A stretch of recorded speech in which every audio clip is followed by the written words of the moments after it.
It's theorized this could be where demigods in general came from, such as Hercules, who is the son of the god Zeus, and the mortal woman named Alcmene. The result of this made Hercules fully human, yet who had the gift of the tremendous strength of a god. Of course, depending on who you're speaking with, the concept of Nephilim could just come from a mistranslation of the Bible, and the Anunnaki being simply an ancient Mesopotamian archetype. For the sake of the story, I will be telling the tale from the perspective that the Anunnaki are physical beings. But as always, feel free to interpret this however you like, and please share your thoughts in the comments below as to what you believe these Anunnaki were. This story begins several 100,000 years ago and starts in the midst of a drama involving the Anunnaki, the planet Nibiru, and our Earth. Sitchin wrote that he believed that the planet Nibiru was inhabited with life at one point in its history. He wrote that the dominant species on the planet were bipedal in stature and had evolved conscious minds. They were the Anunnaki.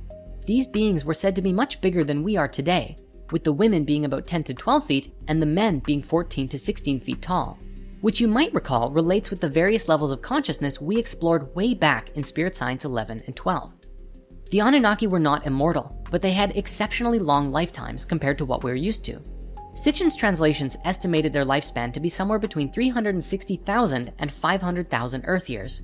However, another scholar, Lawrence Gardner, suggested the Anunnaki only had lifespans of 50,000 years.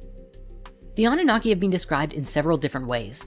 Most commonly, they are depicted as tall, bearded men, and sometimes there are women and children depicted as well. However, they sometimes are interpreted to have been crocodile-like in nature or with reptilian features. If you're familiar with a lot of New Age ideas, you might have heard of the idea of reptilians, which are said to be bipedal lizard creatures and are usually the antagonists in the human story.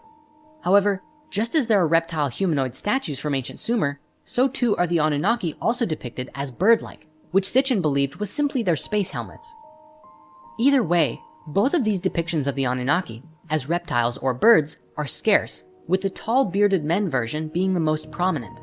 I do believe that regardless of what these beings looked like, it's the bearded image of these so-called deities that gave us our common Christian image today, God as an older gentleman with a long beard. To that end, even Sitchin fought the idea that the Anunnaki were reptilian beings, and this was because he wanted his theory to fit with the Bible. To him, the gods could not be in the form of the biblical serpent. Nevertheless, these different depictions have given rise to a lot of online debate about what these beings could look like, if they're even literal physical beings to begin with. Many proponents of the reptilian theory suggest that these beings are actually shapeshifters as well, and can change their form at will, which is why there are different depictions of them throughout history.